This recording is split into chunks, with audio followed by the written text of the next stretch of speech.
his remarks.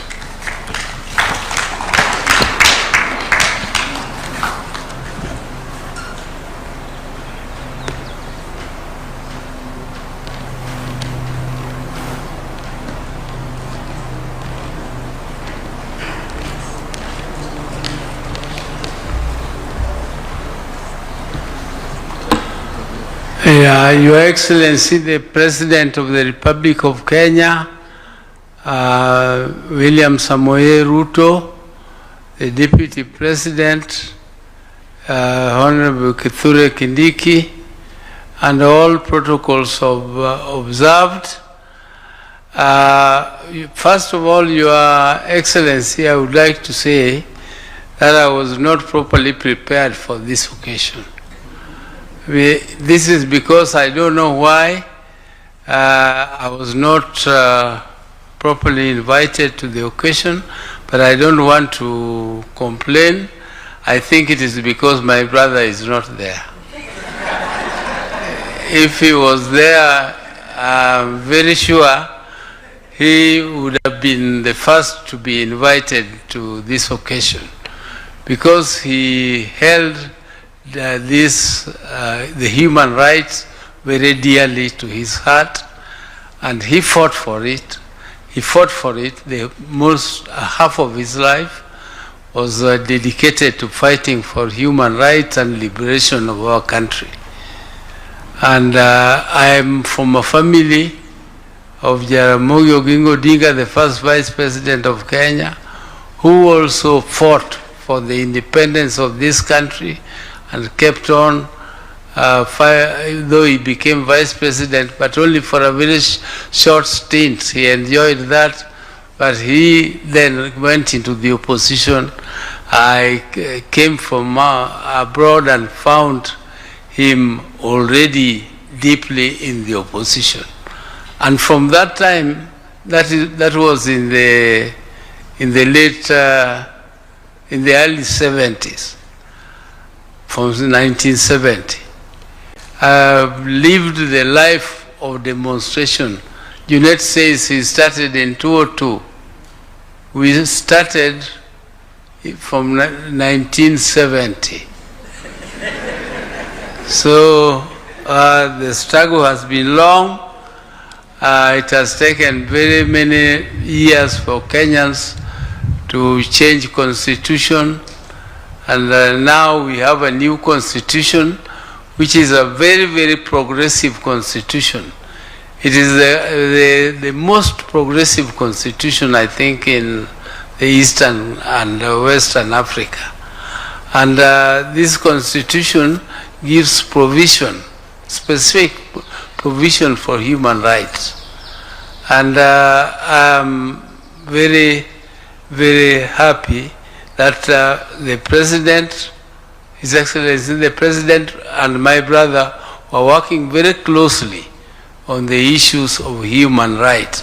When we joined the President in this broad-based arrangement, one of the issues which was of concern to my brother was the issue of human rights. In our 10-point agenda, human rights takes precedence over all the other issues which we put forward. And I'm very happy, Your Excellency, that today at least this matter is being, at least we have started to conclude this very, very dear issue of human rights. And by calling it compensation, but it is not compensation. You cannot compensate a human life. Human life cannot be compensated, but what we are compensating, what we are doing is saying sorry to the families who lost their loved ones by giving them a token so that they can feel recognized that at least they contributed to the progress we are enjoying today.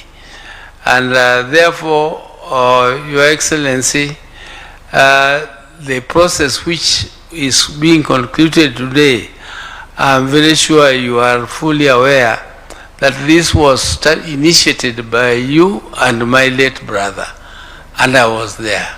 When this process was initiated, it was Professor Mutua to carry it out. You know, us politicians, sometimes we like shortcuts, but the court told us, no, it is not Professor Mutua to implement it. You go slow, it is the Human Rights Commission which should implement it, and the guidance of the court was taken, and the courts and the human rights are doing a good job. They have started to do what is actually symbolic in this process, and we appreciate them very much.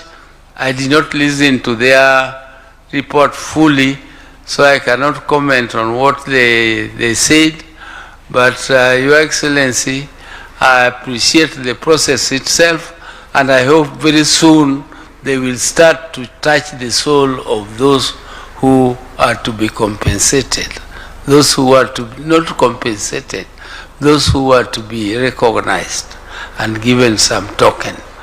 And I'm sure this is not the end, this is the beginning.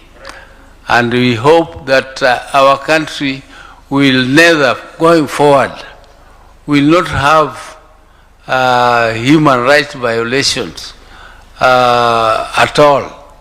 But let us establish this law, which we say is absent.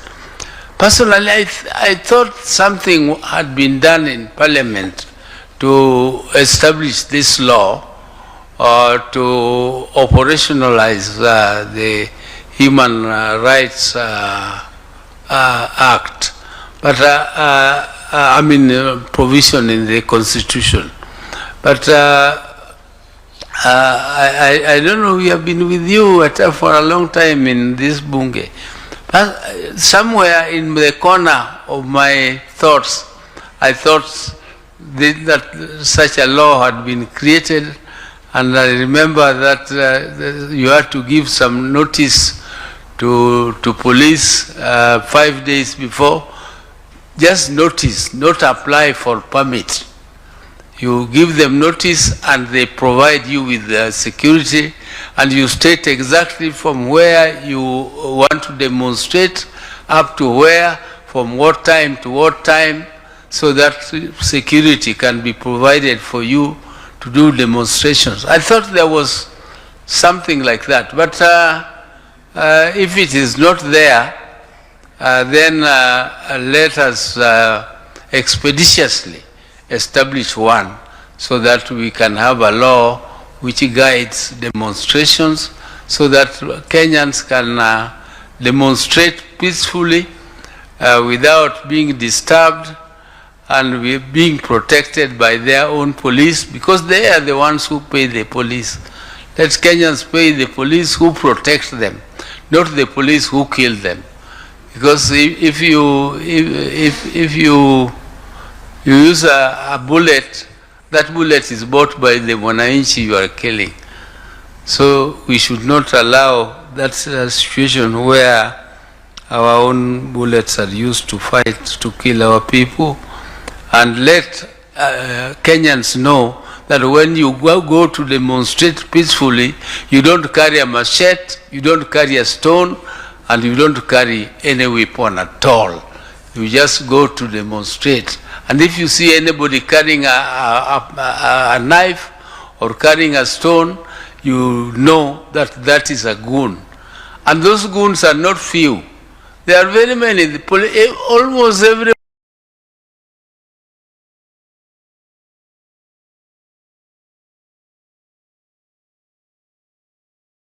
politician is nowadays recruiting a goon to go and disrupt functions. I think that's the nature of goonism, where you have goons who are for hire by everybody. They are hired by both sides.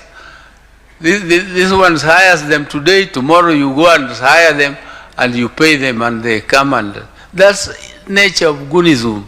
We as leaders should take care. We must make sure that that culture is stopped completely from our country.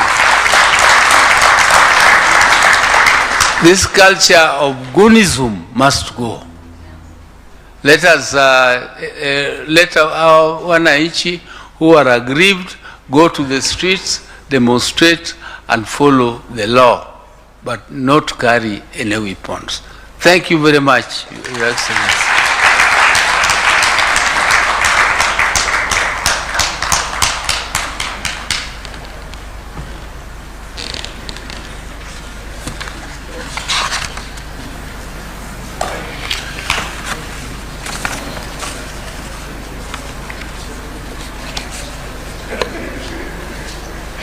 Your Excellency, sir, permit me now to invite His Excellency the Deputy President, Professor Kithure Kindiki, to come and make his remarks, and later on invite you to address the nation.